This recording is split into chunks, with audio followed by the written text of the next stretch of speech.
This is a 1996 Civic EK hatchback I engine swapped with a B16 from a 2000 Civic SI, the very first paid commission build from no bolts left behind garage after getting laid off from my tech job and becoming a full-time car builder YouTube person. In the last episode, I fired this thing up for the very first time, and today I have a few things left to button up before we attempt a first test drive. Okay. All right, it's a new day, and I think what I want to do is go ahead and connect this original exhaust to the exhaust up there. Yeah, that'll get us up and running and be able to drive it around without it sounding too crazy, and that'll be a good little temporary solution until we can get a nice exhaust on this guy. So that's the first thing to do today. Ultimately, the end goal today will be to take this thing on its first test drive. So I want to get it off the blocks. I want to put the axles in it, and I guess I probably want to button up some wires, get them all kind of a little bit nicer in there. And then, yeah, this thing will be moving under its own power, and we can test that transmission. Another big step, another big unknown. So, all right, let's get going.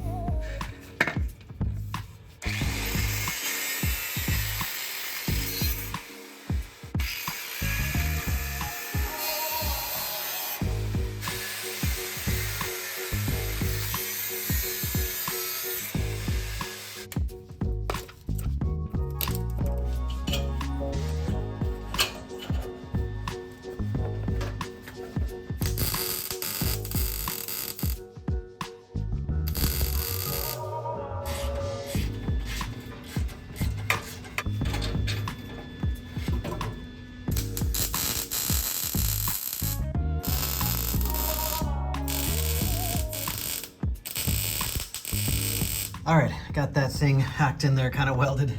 Old flange to the new flange, but that's only temporary. That'll work just fine until we can get a proper exhaust in there. That'll get us going and taking test drives. So the next thing I want to do before I put this thing on the ground, I want to install these guys. These are some polyurethane shifter linkage things, because that shifter linkage can get a little sloppy, and it definitely feels a little sloppy as it is.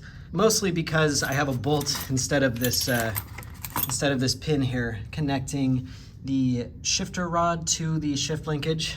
We used to call this guy the bitch pin back in my day when I was working on Hondas.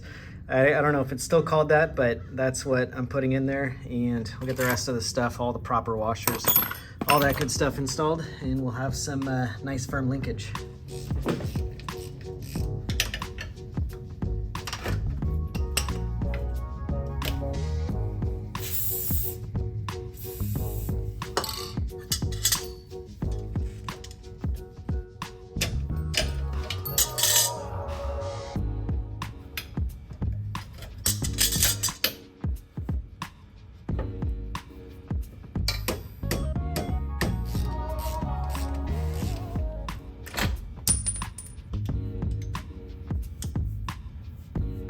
All right, we got the exhaust hooked up, we got the shifter hooked up, the little pin living up to its name. That thing was an absolute nightmare to get in there. And there's one big last step, which I've been kind of putting off, and that is the clutch pedal. Obviously, I need to have this working before I can move the car. So what I gotta do here is bolt that guy up, and I definitely gotta remove the brake pedal, because that thing is way too big, and I think I might actually need to angle it in too. So there's a little bit of surgery that needs to be done here, but we'll get this going. So first step, I guess, pull the brake pedal, we'll install the clutch pedal, and then we'll modify that guy.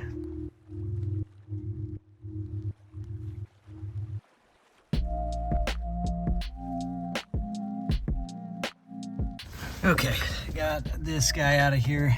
Let's see if I can get some light. Yeah, there we go.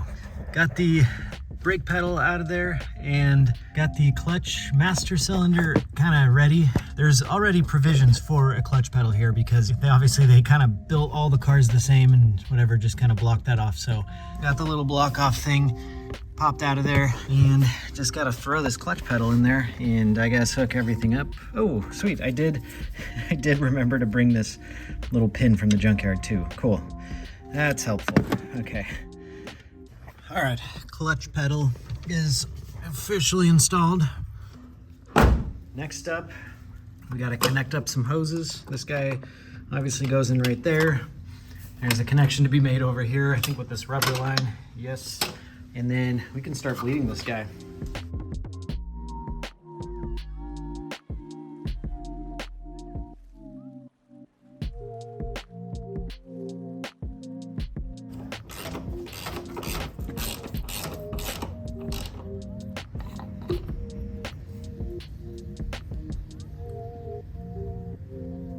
All right, I guess it'll be very light, so I guess do like 2 and then hold. Held. All right, I was trying to bleed this clutch slave and master cylinder, but I think because this clutch cylinder was completely dry, I'm gonna need to bench bleed it. I'm thinking the best way would be to submerge that end into brake fluid and kind of push it out and in till this thing kind of gets full of fluid. I don't know, that's my idea. Let's see what happens, see if that works.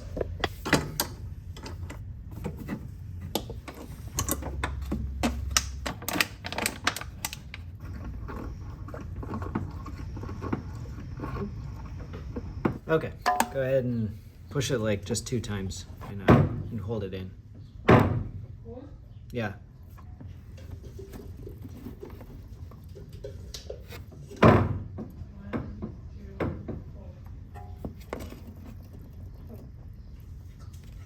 All right, clutch is bled, it seems. So the last thing we got to do for this clutch, whatever brake pedal thing, is to adjust or I guess modify this brake pedal. And I know I can just go buy a manual transmission brake pedal, but those are kind of rare nowadays because everybody obviously wants to go from an automatic to a manual. Not a lot of people want to go from a manual to an automatic. So I printed out a photo of what the factory one would look like just to get it kind of a template and kind of an angle. So I think the best thing to do is cut off these welds right there and right there. I might make a cut right here just to bend it around, make it straight again, cut it, whatever we need to do. And then lastly, I will have to cut this pedal to probably about half the size.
All right, so we got the pedal all finished here. Let me show you.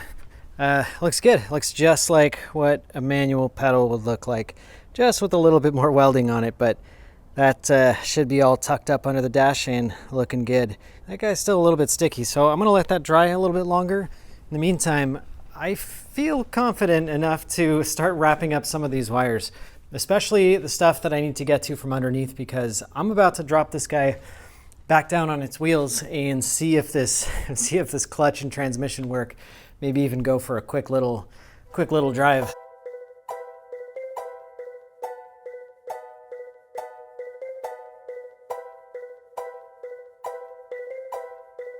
All right, so I got some of these wires all, I won't say fully tucked, but definitely wrapped and looking nice, protected. And I got 3 pedals. There you go.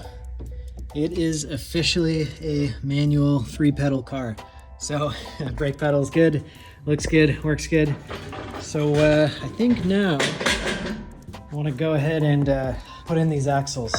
I hope they fit. I got a couple of, I don't remember, I think like Integra axles or something like that, but jack this side up, fingers crossed this axle fits.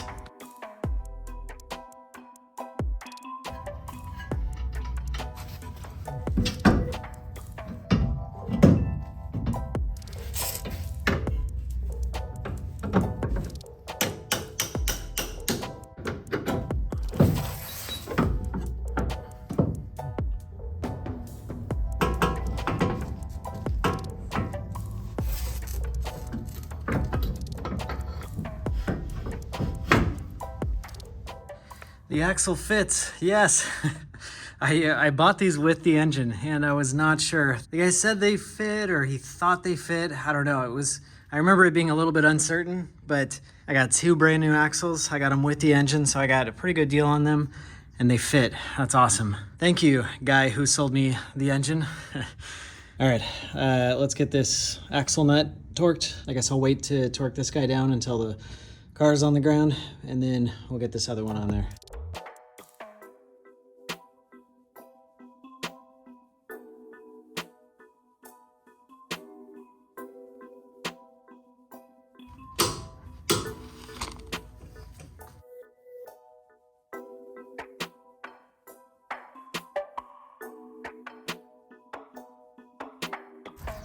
All right, whew. Kind of a moment of truth here. Let's see if this transmission works and the clutch. Ooh, let's see if the car still works. All right, neutral. Car started. Oh, the exhaust is on, so that's good. Let's go into reverse. Okay, we're in gear and the car's not moving. That means the clutch is working. Oh, I feel like I'm stuck on something. Let me double check that. All right, I am stuck on the e-brake because I am an idiot.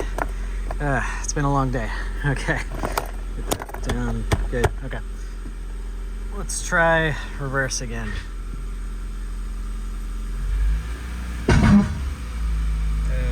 Okay. Oh, we totally got a jack stand underneath there. All right, jack stand is off. Third, fourth, whatever it is, 5th time is a charm. Let's see.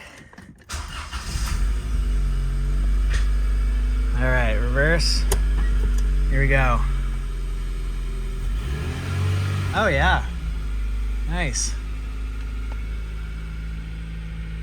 All right, I'm gonna take it for a quick drive because I can't help myself.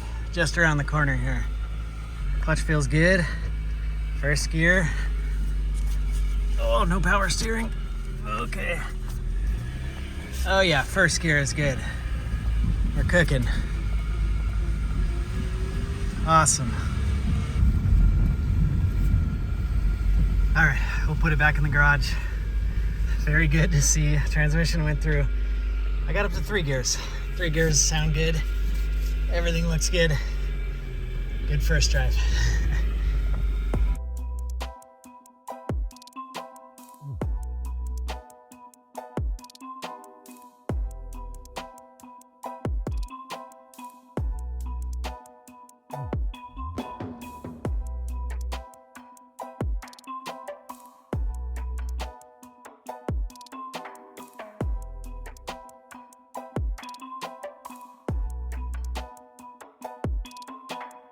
All right, so next thing I want to work on here is the valve cover. We're gonna turn this thing red, and I got this stuff here, which is Wrinkle paint. I've used this before on my Challenger, actually. I did that one black. I think it'll look pretty cool, and it definitely needs to be redone anyway.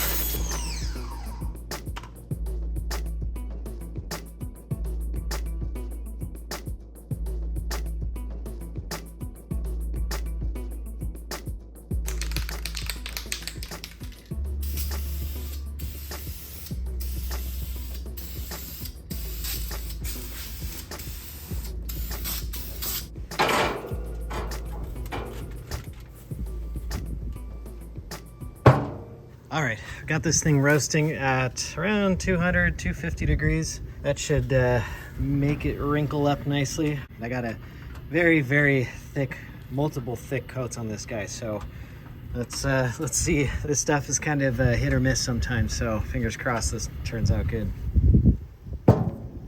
All right, so I want to go ahead and get this guy up to full operating temperature. That's what I want to do right now. Make sure we have all of our check engine codes squared away, all that stuff. So I got my funnel thing. This thing, and I got the special fluid here, the blue stuff. So let's get this guy filled up, get all the bubbles out, and we'll see what happens when I try and get this guy up to operating temperature.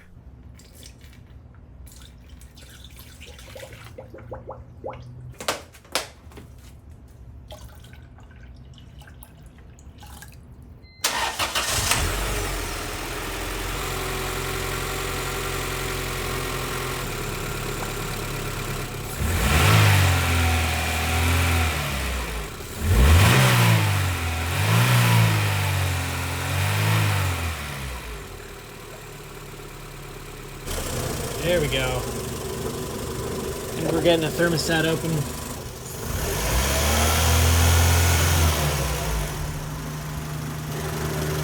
Oh, nice, we got the fan on. That's a good sign. The fan works. That's good to see. Still about halfway. Oh, this fluid capacity is really, really small.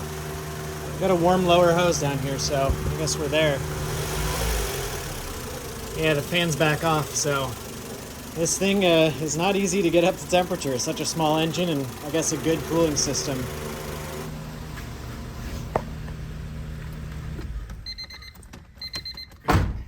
All right, that went good. I feel comfortable driving this thing for a little bit longer than around the block. Charging system looks good. Everything looks pretty good. I want to go check the check engine lights. All right, we got 3 of them. 141, 453, 450. All right, cool. This is good news. We got the secondary O2 sensor, which of course we do not have plugged in. We got the evap switch and the evap sensor, which also we don't have plugged in. So we only got the 3 codes, and those are for the 2 things that we left unplugged. So that means that we really don't have any check engine lights, at least anything that'll affect performance. Those are just 2 emissions things, so that's awesome. And before I forget, I think it's time to set timing. That's probably a good thing to do. Let me look up really quick how to do that, and then we'll set this guy's timing. Okay, to set the timing, the first thing we got to do is to get this thing into timing mode, I guess. And this little guy right here seems to be the key. I got to jumper this connector, which I'm going to do with these guys right here. All right, that should be jumpered. And got my timing light somewhere right here.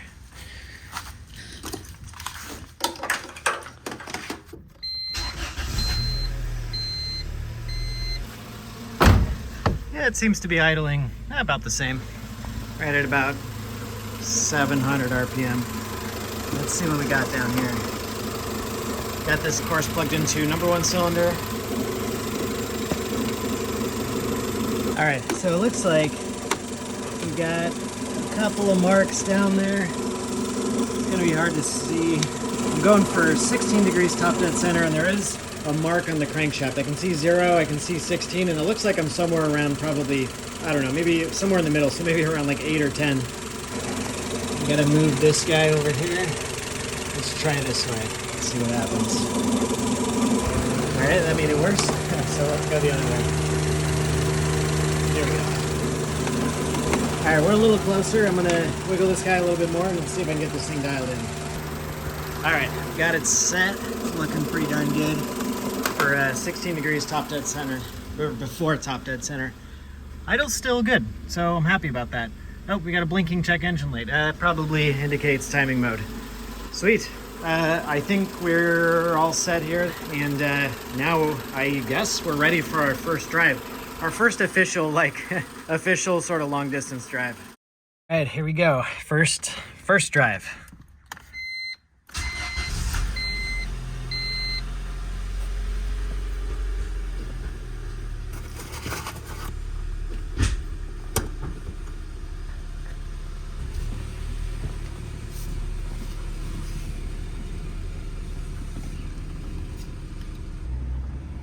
All right, this thing is driving good. Oops. This thing is driving good, shifting good. All gears. Actually, I did not try 5th. Let's try 5th. All 5 gears work. Engine temperature looks happy. Awesome. It's got a little bit of clutch chatter, but I think it just needs to break in a little bit. So you'll give it a little bit of beans here. Oh yeah. It's definitely got a little pep. I like it.